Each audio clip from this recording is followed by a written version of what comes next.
Hello everyone, welcome back to another video. Today is going to be something a little different. Today I'll be showing you how to change your knuckle couplers on your HO scale rolling stock. So let me start off by saying there are multiple different ways that your couplers will be mounted onto the cars. And today I'm going to be showing you 3 of the ways. So I will start off by saying that you will have to detach the trucks from the cars at first in order to reach the couplers.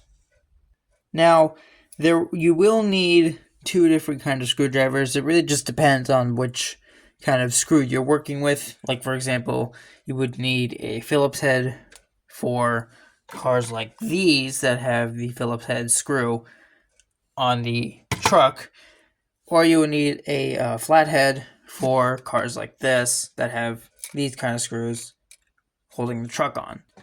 So let's start off with the tank car. So I would need a flathead to get the trucks off. And so this is a kind of different style of how the coupler is mounted. There is a kind of I don't want to say like base, but it's kind of some sort of I don't know what to call it. It's like some sort of bridge underneath here that kind of holds these together. I'll show you in a second once I get these off. But it's unlike anything else. It doesn't have anything like these with the the coupler boxes. It's actually mounted into the kind of bottom area of the car. And really, it's really not that hard to do. All you do is just take off this thing. There's a little screw underneath here where you can unscrew that, and this bottom half comes off. And that's where you can open it up and find your coupler. Now, there is 2 different kind of couplers I would recommend.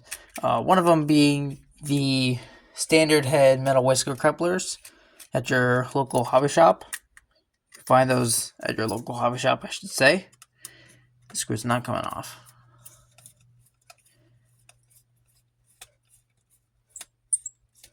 In a second, I'll show you the package.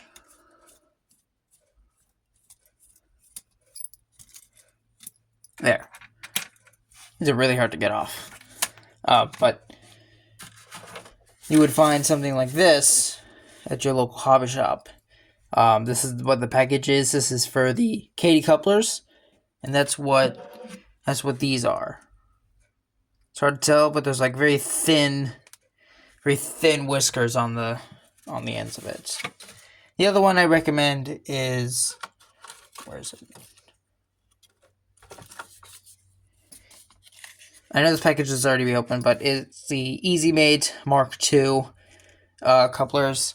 Those ones are also very helpful. Both of those, they will work on your automatically uncoupling magnet devices, which you can also find at your local hobby shop. But anyway, we already have one of the couplers off apparently. I guess you don't really need to unscrew that, but all you do is just like that. And you will find sometimes you will find these plates inside. That's for also holding the coupler in place, and that kind of helps it move around a little bit. Now, this is not one of the Katy couplers that I said earlier. This doesn't have the whiskers. This is just a regular non-whiskered coupler, which I don't really like that much. So that's gonna go in my spare parts. As for the other side, on the other hand, this doesn't have the plate. So, but what I'm gonna do is I'm gonna take the screw off so I can actually get everything all lined up in place.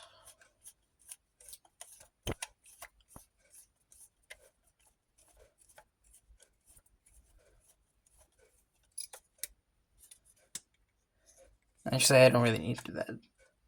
But it's a very simple process. You just change out the coupler and you're good to go. And yes, I just put that in my old parts over there. So now you need to find out which kind of coupler is the best for working with cars like these. And let me tell you what. I'd say maybe start off with the whisker couplers, because you never know if they could work or not. But all you do is take a coupler, put it in this kind of little area right here that kind of acts as the coupler box. You just kind of put it in there. Make sure those whisker ends are not hanging out of the box, otherwise then they will get caught and it won't work properly. So now we got that all done. We're just gonna put this truck on and see how well it works, because it should work. It should work well, because by the looks of it, it should be doing that. So that's a good sign that your couplers are ready to go. Is that if they kind of have this like little, and all I'm doing is just pushing it up, and it just goes back to its original place by itself. So that tells you that you are in a good spot. So we're going to do the same with the other side, and then we'll move on to the Line gondola. Alright, so now we're going to move on to the Line gondola. It's the same kind of process. You get your trucks off, but this is a little different. So it's still the same way. The coupler box is mounted onto a plastic kind of, I want to say like kind of bone thingy. I don't honestly know what to call it, but it should be attached underneath a metal plate. So we're going to take the trucks off first, and I'll show you what I mean.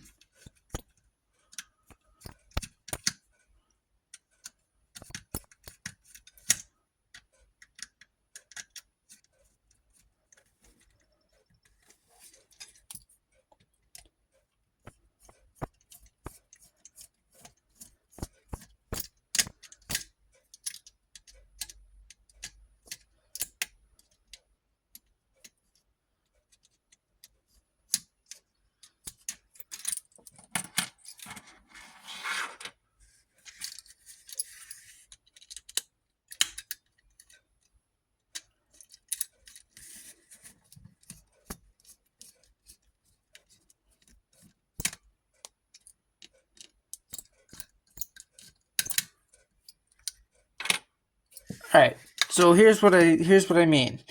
So we got the cover box mounted to whatever this is, and it's not hooked down by a screw. It's actually hooked down by some metal plate. I think it's metal. And so what we have to do is we have to actually take this off in order to get to it. So you will see here, see if I can focus this in. I don't think I can. There we go. So you see here these tabs, that's how the metal plate hooks on.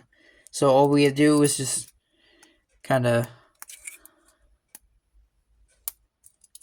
well, I might have to do this off camera, but all we have to do is just kind of snap this off, and it should come out in one piece. Alright, so we got everything off now, and these are actually the whisker, hold on, where is it? It's hard to see, but these are actually the whisker couplers there we go. These are actually the whisker couplers I was saying about earlier. I don't know entirely if they work fully, but we could always just put them on another car and just kind of test them out and see. Like the refrigerated car that we're going to test out next. We'll put those on that and see how well it works. So what we need to do now is just, same process. Just put new couplers on and just put the cover back on, and then you're done. And throw my little tool off to the side here so I can show you guys. And like I said, you want to make sure your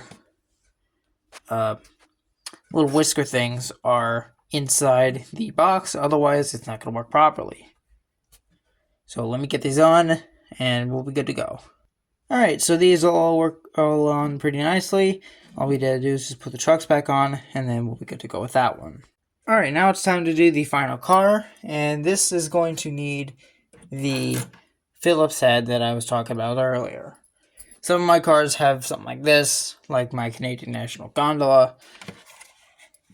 Same process, but this time the coupler box has a screw on it. That means that there's a cover right on top of the coupler. So we gotta take that off in order to get to it. And first, as always, you gotta take the trucks off, which is pretty easy. And now we just unscrew the screw, and we have both the cover and the screw in two pieces. So you should have a screw and a flat plate, and then your coupler box and your coupler. So as that goes in there, and like I said, we're gonna try out these and see how they work. If they don't work, c'est la vie. We'll just change them to something else. But other than that, we'll just keep them. We're gonna test this out, so don't you worry. So pretty simple. Make sure your whisker couplers are in there. But it's a little bit more. It's a little bit more of a tedious process because you got to try and like line everything up, and it will take just a little bit of time, but it won't take that much longer. And just like that, if you have it all precise and whatnot, you should be done within like a minute. And make sure, and when you have a screw and a couple of blocks like this, blocks, did I say blocks? I meant box. You want to make sure the screw is not too tight, otherwise the coupler will not go by itself. So you want to make sure that you just have like enough space for the coupler to move around. And as you can see that this coupler is not fully going on its own. It's not going back to its original position. It is going this way, but it's not like going fully. But if you have it loose enough, that will happen. And this is why I say you need to have a ton of spare parts, because that will happen if your thing is too loose and you accidentally knock it off and you'll lose it like I just did. You need to have a bunch of spare backups like this. So I'm glad I have one like this. It's not exactly like the other one, but it's gonna work. Hopefully it does, but I just need to find another screw and we should be good to go. Well, I couldn't find a backup screw, so I'm just gonna leave it. I'll just look for the plate and the screw later, because I don't have a lot of time as of the filming of this video. But hopefully hopefully this helped. I'm just gonna leave it like that. I'll keep this in here later just so I know that I need to put a coupler on it. But I'll tell you what, we'll go test out the other two cars and I'll show you the magnetic uncoupling devices that I installed, one so far, on my track. And I'll show you kind of pretty much how they work and how well couplers will work on the magnet. So here we go. Alright, so right here is the magnetic uncoupling device. So how I installed it is I had to cut off the ties to this piece of track, and I had to move all the ballast out of the way, and so I had to glue it down just in the little section right there, and it works just fine. So now let me show you guys how well this works with the cars set up on the track. And today's locomotive guest will be my Norfolk Southern Jeep. We get those all hooked up.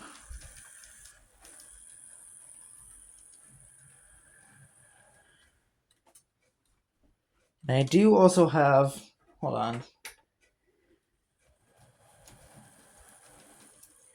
Do also have this test car as well. This is not part of the layout, but this Conrail car kind of helps this other coupler to see how well that works too. So I don't have to go around and couple it on the front of the locomotive and do that whole process and whatnot. So here we go.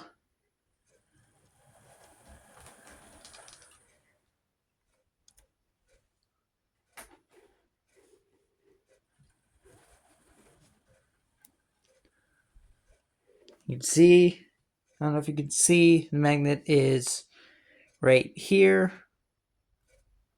I think right around here. You kind of have to get it in like a little bit of an angle, kind of. And just like that, it detached. Although that car is not probably the best, but it still works at least. Now we're going to try the other side. And just like that, my hands are right here. No hands.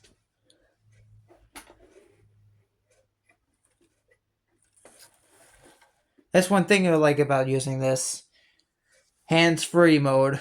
And as you can see, oh, hold on.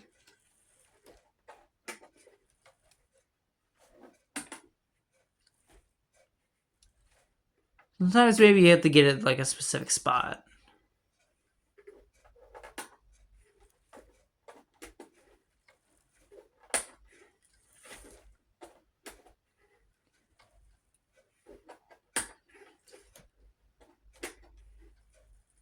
Well, it still works, as you just saw previously. I might have to change the coupler of the Norfolk Southern right here. That will probably need change, but I'm gonna need the standard head ones. I just dropped my little tool.